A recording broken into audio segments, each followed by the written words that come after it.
En aquel tiempo dijo Jesús a sus discípulos: así estaba escrito, el Mesías padecerá, resucitará de entre los muertos al tercer día, y en su nombre se predicará la conversión y el perdón de los pecados a todos los pueblos, comenzando por Jerusalén. Vosotros sois testigos de esto. Yo os enviaré lo que mi Padre ha prometido. Vosotros quedaos en la ciudad hasta que os revistáis de la fuerza de lo alto. Después los sacó hacia Betania y levantando las manos los bendijo. Y mientras los bendecía, se separó de ellos, subiendo hacia el cielo. Ellos se postraron ante él y se volvieron a Jerusalén con gran alegría y estaban siempre en el templo bendiciendo a Dios. Palabra del Señor.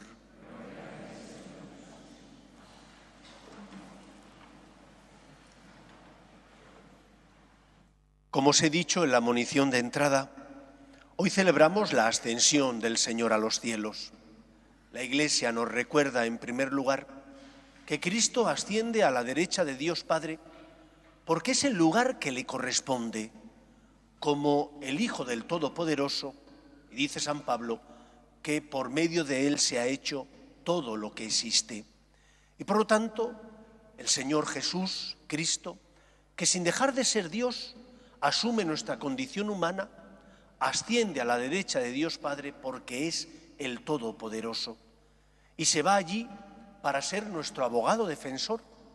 Se va allí como cabeza del cuerpo que es la Iglesia y que su marcha nos habla del lugar también al que nosotros estamos llamados a llegar.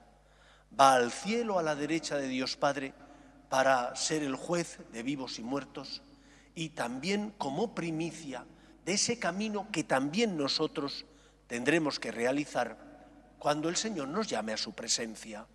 Por lo tanto, lo primero que nos enseña el Evangelio de hoy es que el Señor no se va para desentenderse, sino para ser aquel que presenta ante Dios Padre los méritos de su muerte y resurrección. Aquel abogado que nos defienda ante Dios, aquel abogado que, porque es misericordioso, cuando pasamos a la presencia de Dios, a ese primer juicio personal, nos diga: pasa a la casa de tu Señor, porque tuve hambre y me disteis de comer, tuve sed y me disteis de beber. Por lo tanto, nosotros no creemos en un Dios justiciero, sino en un Dios justo y misericordioso. Y la justicia de Dios consiste en que Dios quiere no la muerte de los hombres, sino que tengamos vida plena. Y por eso el Señor funda la Iglesia, para que la Iglesia, mediante los sacramentos, transforme a la persona, logre la conversión del corazón de los hombres. Somos un pueblo de esperanza porque creemos en la misericordia divina, porque sabemos que existe la vida eterna y que en esa vida eterna no solo estarán los puros o los perfectos, sino que el Señor nos llama a todos nosotros que somos débiles y pobres. Y lo importante, por tanto, es dejarte querer por el Señor, consolar por el Señor, perdonar tus faltas por el Señor. En segundo lugar, nos habla también esta fiesta de la Ascensión de que la Iglesia está compuesta por muchos miembros y Cristo es la cabeza de ese miembro, de esa Iglesia que es su cuerpo místico. Pero no es el único miembro que existe en la Iglesia. El cuerpo requiere manos, requiere ojos, requiere corazón. Él es la cabeza. Y cada uno de nosotros, como miembro de la Iglesia, tiene una misión y una tarea que desarrollar. San Juan Pablo II se empeñó a lo largo de su fructífero pontificado, se empeñó en hacernos entender que todos estamos llamados a la santidad. Por eso él canonizó y beatificó a tantas personas, no porque rebajara el listón moral, diciendo, bueno, pues vamos a hacer santos de saldo, como si no costara, no, sino para que entendiéramos que la llamada a la santidad no es una llamada solo, como antes se entendía, para curas y monjas, sino que la llamada a la santidad es una llamada para todos los hombres, y que primero el santo no se hace a sí mismo, más bien consiste ser santo en dejarse hacer por el Señor. Y que hay santos de admirar que hacen cosas que a uno se le queda la boca abierta de la maravilla que es lo que hacen, y otros santos que son de imitar, más sencillos, más de andar por casa, y que todos nosotros estamos llamados al menos a ser santos que nos imiten, santos de imitar. ¿Por qué?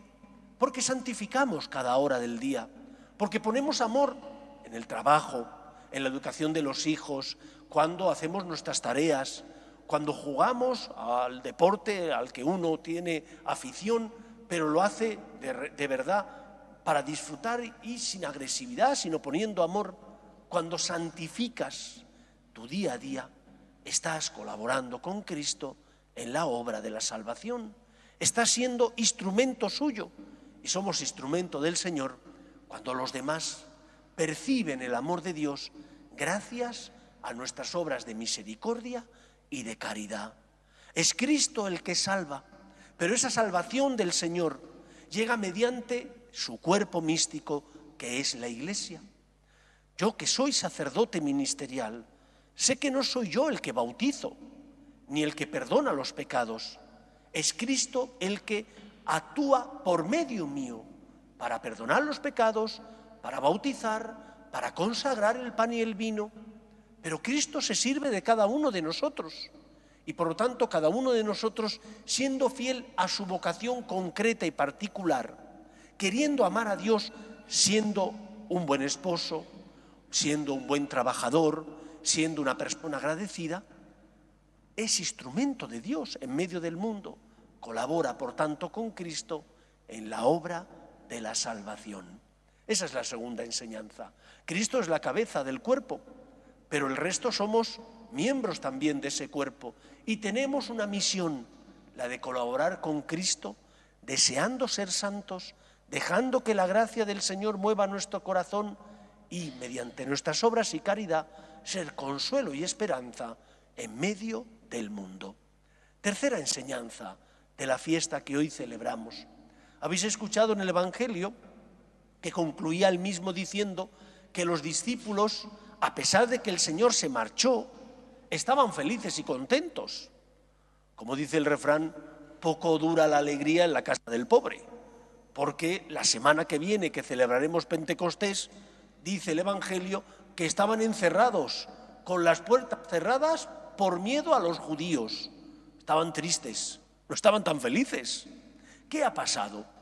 Pues ha pasado lo que nos suele pasar a todos, que los seres humanos somos débiles y que esa alegría que ellos sentían porque el Señor había ascendido a la derecha de Dios Padre, les había bendecido, esa alegría pues se les fue. Y el miedo fue más fuerte que esa alegría que sentían en el corazón. ¿Has hecho ejercicios espirituales? ¿O has ido de peregrinación a un lugar? ¿O un acontecimiento en la vida ha tocado tu corazón y sales como un Miura lleno de fuerza, comiéndote el mundo? La humildad viene sola. Pasan los días y aquello que dijiste que ibas a hacer, ya no lo haces. Esa misa diaria donde ibas a ir, ya no vas. Esa oración de todos los días ya empieza a ser cada 2 o 3 días, después cada semana. Así somos. Somos débiles. Y el Señor sabe cómo somos. Y el Señor nos quiere como somos. Que no significa que no tengas que luchar. Significa que Dios sabe cómo eres. Sabe que eres barro. Sabe que eres débil. Sabe que es su gracia y su amor el que mueve tu corazón. Y que a pesar de los buenos propósitos, pues muchas veces tropiezas. No te vengas abajo. Que no quepa la decepción, el desánimo en el corazón del cristiano. Donde abundó el pecado, sobreabundó la gracia, la misericordia divina, dice San Pablo. Es decir, si has caído, hay remedio. Confiésate, reza, pídele al Señor ayuda. Si la falta no es grave y no te tienes que confesar, haz un nuevo buen propósito e intenta cumplirlo. No pasa nada porque no seas perfecto. Lo importante es dejarte perdonar por el Señor. El santo no se hace a sí mismo, más bien se deja hacer por Dios. También le ocurrió lo mismo a los apóstoles, que felices y contentos estaban cuando el Señor asciende a la derecha de Dios Padre, y que llenos de miedo y de temor cuando los judíos les persiguieron. Habían perdido esa alegría y estaban tristes. No tengas miedo. Pon tu vida y tu esperanza en manos del Señor y vuelve a empezar. Y da ante el mundo también ese testimonio. El testimonio de que los cristianos somos débiles y caemos, pero sabemos que hay alguien que aboga por nosotros, que nos sostiene. Ese es Cristo, que a la derecha de Dios Padre intercede por cada uno de nosotros. Por lo tanto, no tengas miedo. Escucha al Señor que te dice, ven y sígueme, levántate de nuevo, hasta 70 veces 7, déjate perdonar. Dios te ama. El santo no se hace a sí mismo. El que nos salva es Cristo. El santo más bien se deja hacer por Dios. Pues que sea así en nuestra vida. Asumamos nuestra mayoría de edad, pero no pensando que somos nosotros los que seremos testimonio de Cristo, sino que es el Espíritu Santo, es el Señor con su gracia, el que llena nuestro corazón y lo mueve para que hagamos el bien y evitemos el mal. Como decía Santa Teresa de Jesús, todo es gracia. Si no es por la misericordia divina, estaríamos perdidos. Pero la gracia de Dios nunca falta al que le dirige la mirada, le pide perdón y le pide ayuda. Pues que sea así en nuestra vida. Nos ponemos en pie.